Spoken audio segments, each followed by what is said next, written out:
He thought it was just one night, one storm, one act of kindness.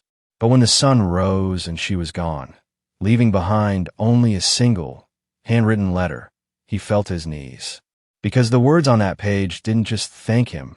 They changed everything he thought he knew about fate, sacrifice, and the woman he let into his home. The rain came down hard that night, thick as syrup, and the wind screamed like something was being torn from the sky. Inside a small, beaten-down house on the edge of Elkhart, Indiana, 33-year-old single dad Jake Mercer tucked a wool blanket around his 5-year-old daughter, Sadie, and kissed her forehead. He was about to head into the kitchen, probably to pour the last of that off-brand cereal into a cracked bowl, when someone banged on the front door. Not knocked. Banged. He flinched. So did Sadie. Jake wasn't the kind of man who got visitors. Not in a place like this. Not after everything that happened last year, when Melanie, his ex-wife, ran off to California with some accountant and left him with a mortgage, a scared little girl, and a mountain of questions that didn't come with answers. He crept to the door, barefoot, shoulders tense, and peered through the peephole. A woman stood on his porch, soaked to the skin, her arms wrapped tightly around her chest. No coat, no umbrella, just jeans, a long-sleeved t-shirt plastered to her body, and a look in her eyes like she'd seen hell and was still walking through it. Jake opened the door. "Can I help you?" Her voice trembled. "Sir, please, I don't need money. I don't need anything permanent. I just need a safe place to stay for one night. Please." Jake hesitated. She didn't look high. She didn't look dangerous. But she looked haunted, broken, lost. Behind him, Sadie's little voice rang out. "Daddy, who is it?" Jake looked over his shoulder, then back at the woman. She took a small step backward, like she was already expecting rejection. But instead, he stepped aside and said quietly, "Come in." The woman introduced herself as Emily Harper, and as Jake handed her a towel, he noticed the bruises on her wrists. Old and fading, but deep. Ugly. Painful. He didn't ask. He wouldn't. Not unless she wanted to tell. She dried off by the heater and stayed mostly silent. Sadie, ever the chatterbox, tried to get her play with dolls, but Emily smiled softly and just said, "Maybe in the morning." Jake made up the couch for her, laid out fresh sheets, well, fresher than most, and gave her his only extra pillow. And then he sat in the kitchen long after midnight, sipping lukewarm coffee, staring at the quiet woman asleep on his sofa. He didn't know her story, but he knew pain when he saw it, and something about her presence made the silence less lonely. The next morning, she was gone. The couch was folded, the blanket folded neatly, the pillow fluffed. On the table, a letter, folded once, his name on the front in small, tidy handwriting. Jake frowned and opened it slowly, and as he read, his knees gave out. He dropped to the floor right there in the kitchen, because the letter wasn't a thank you. It was a confession, a promise, a reveal, and what she left behind would upend everything. Jake's hands trembled as he held the letter. It wasn't long, barely half a page, but every word burrowed into his chest like a nail driven deep. It read, "Jake, you don't know me, but last night, you saved my life. Not just by letting me in, but by not asking questions. You let me exist. Breathe. That's more than anyone's done for me in a long time. I wish I could stay. I wish I could tell you everything. But I can't. Not yet. What I left on the bottom shelf of your linen closet. Keep it safe. Don't open it until someone named Nathaniel Wolf contacts you. You'll know when it's time. Tell Sadie. She's lucky to have you. I'll come back. When it's safe. Emily." He sat there in silence, rereading it over and over again, his heartbeat thunderous in his ears. What the hell did she mean? Who was Nathaniel Wolf? What did she leave in the linen closet? He shot to his feet, nearly tripping over the coffee table as he ran down the hallway. The linen closet was a mess of old towels and detergent bottles. But tucked way in the back, behind a stack of faded sheets, was something wrapped in a plastic grocery bag and taped shut. He peeled it open and froze. It was a locked metal case. Small. Heavy. No label. No key. Just one thing written on the bottom in permanent marker. For Wolf. Jake sat down on the floor, stunned. He turned the case over, looking for a seam. Anything. But it was military grade. Airtight. Solid. Sadie came padding in, rubbing her eyes. "Daddy? Where's the nice lady?" Jake looked up, voice tight. "She had to go, baby." Sadie's lower lip stuck out. but she said she'd braid my hair today. Jake pulled her into his lap and hugged her tight. I know, sweetheart, but sometimes good people have to disappear for a little while.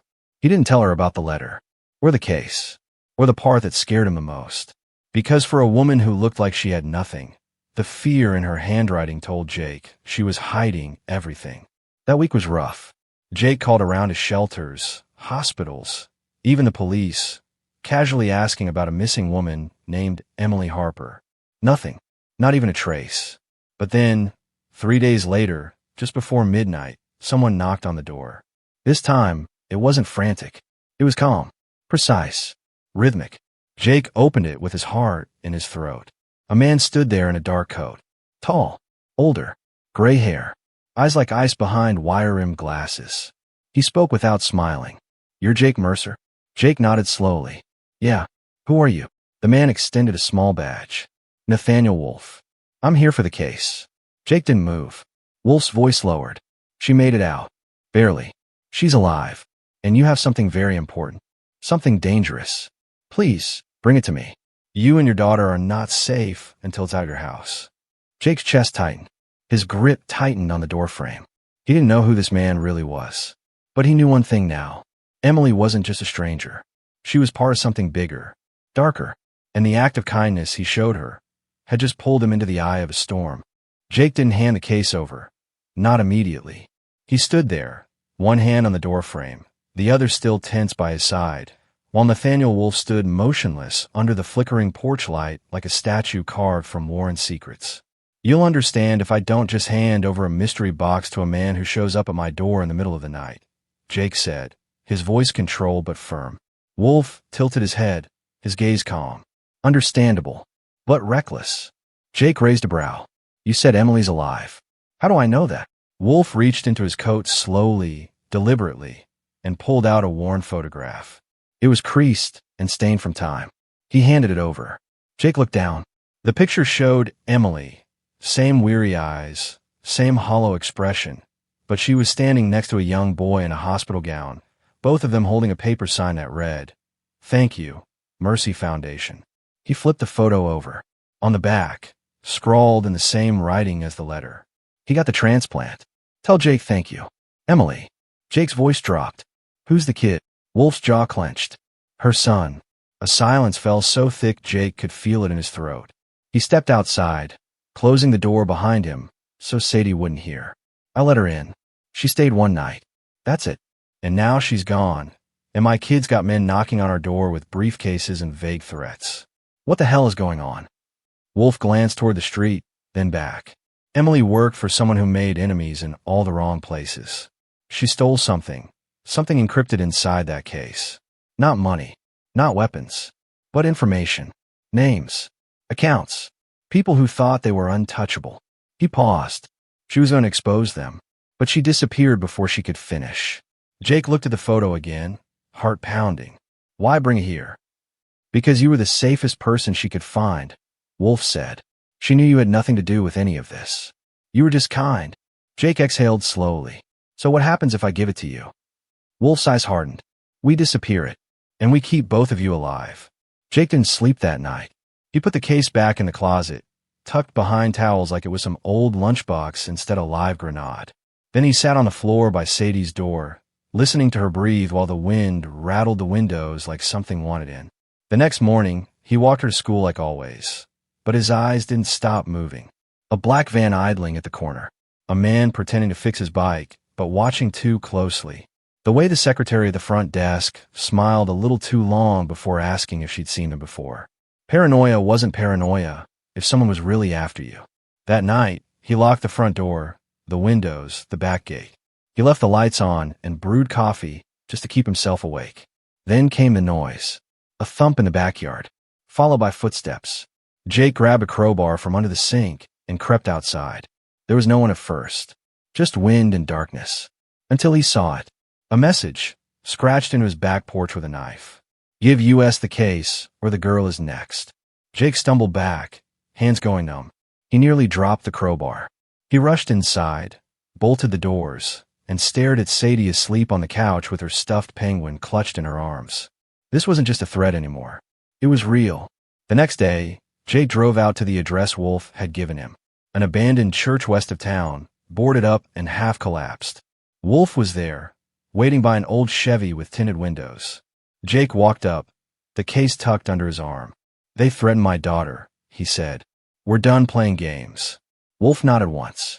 "We expected that." Jake narrowed his eyes. "What happens after this?" Wolf's reply was quiet. "You and Sadie will be protected. She'll never know. And Emily, she'll have a chance to come back, if she makes it through." Jake handed over the case, every muscle screaming. But Wolf didn't leave immediately. He handed Jake an envelope. Inside was a check.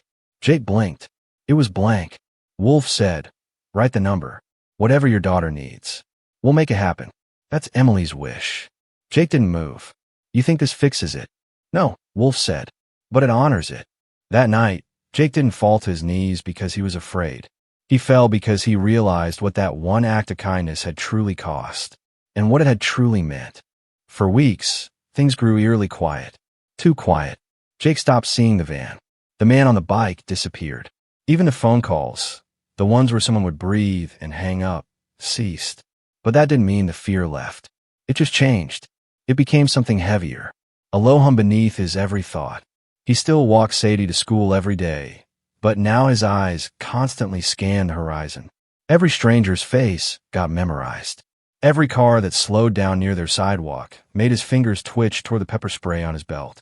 The kindness he had offered a woman that night had carved a new fracture in his world, one he couldn't seal shut. But something else changed, too. The check. It sat in a drawer, untouched and signed. For days, Jake avoided it like poison. He didn't want money for being human.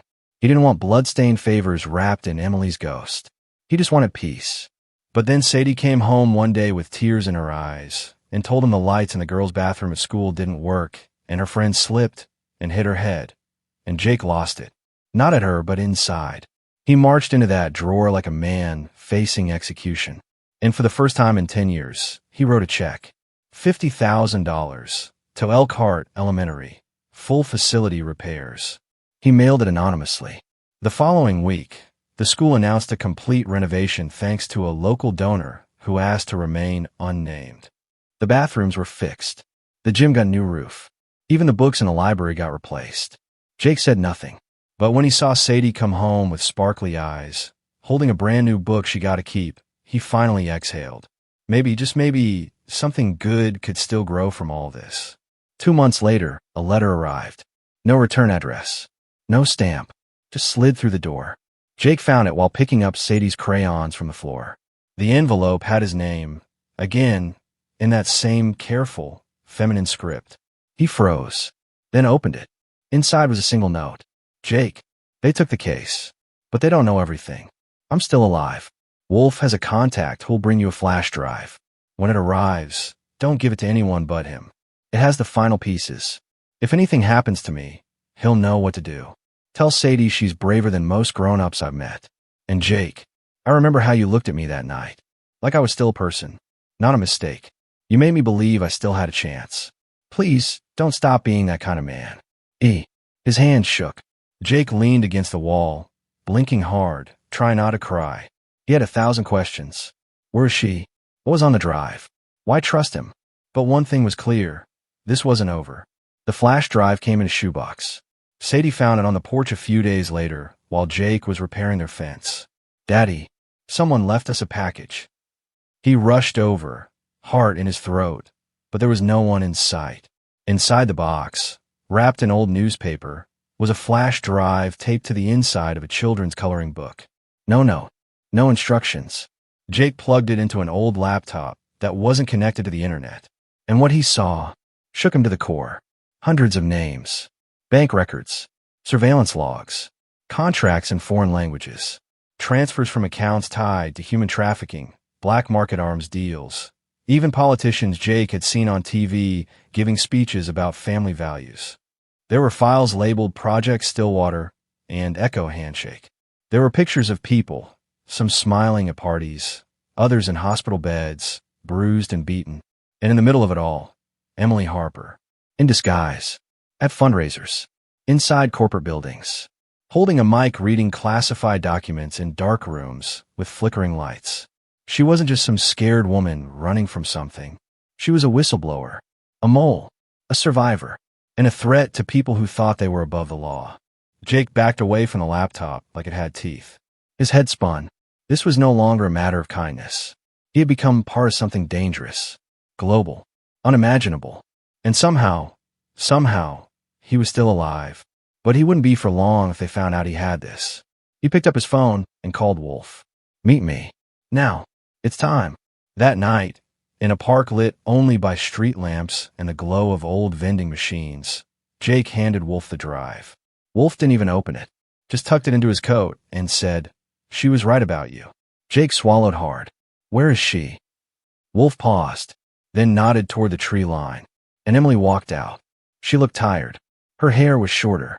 She had a scar on her left cheek now, but it was her. She smiled, weakly. Jake couldn't speak. He just stepped forward. Emily looked at him and whispered, "Thank you for saving me before you even knew I needed saving." He finally managed to speak. "You saved me too." Jake didn't sleep that night. Not because of fear this time, but because of what peace actually felt like when you hadn't felt it in years. Emily sat at the kitchen table with him while Sadie slept in her room, moonlight slicing through the blinds and resting gently across her cheeks. Emily cradled a chipped mug of cocoa. The scar on her cheek caught the light. "You really raised her alone all this time?" she asked, voice quieter than a whisper. Jake nodded, staring down into his mug. "It wasn't the plan, but life stopped asking for my permission a long time ago." Emily smiled faintly. "You're stronger than you think." He looked up. "You walked out of hell with a hard drive full of devil's names. I'm not the strong one in this kitchen." Emily shook her head. "I walked out because you opened the door." That silence fell again. Heavy. Sacred. Then she said something that caught him off guard. "I can't stay." Jake's stomach sank. "What?" "I came back to make sure the files got to the right hands. To thank you. But I'm still not safe. Not for long. They've already moved one of their offshore accounts. They're spooked. Wolf says I'll need a new identity. New country. Everything." Jake leaned back in the chair, gripping the edge like it might steady him. "And what about your son?" She paused. "He's safe now. With people I trust. And when this is all over, I'll find a way to be in his life. Even if it's from a distance." Jake looked away, jaw clenched. "Sadie will ask about you." Emily smiled sadly. "Tell her I went on a long trip. Somewhere I needed to go to help others." The next morning, she was gone again. No note this time. No trace. Just one of Sadie's hair clips left on the coffee table, and her mug still drying by the sink. Jake stood in the doorway for a long time. Just breathing. Just existing. The world was still turning. But something inside him had changed permanently. 6 months later, Jake and Sadie had moved. Not far. Just enough to start over. A small house on a quiet cul-de-sac. White fence. Peach tree in the front yard. He'd started his own handyman business. Clients from all over town. One day, he opened his mailbox and found an envelope with no return address. Inside was a photo. It was Emily, in a crowded marketplace in Istanbul, wearing a long coat, sunglasses, holding the hand of a young boy whose smile was unmistakably hers. On the back, a note. Still breathing. Still fighting. Still grateful. Jake didn't cry, but something in him settled. That night, he told Sadie a bedtime story. Not about dragons or superheroes, but about a woman who came to their house one stormy night.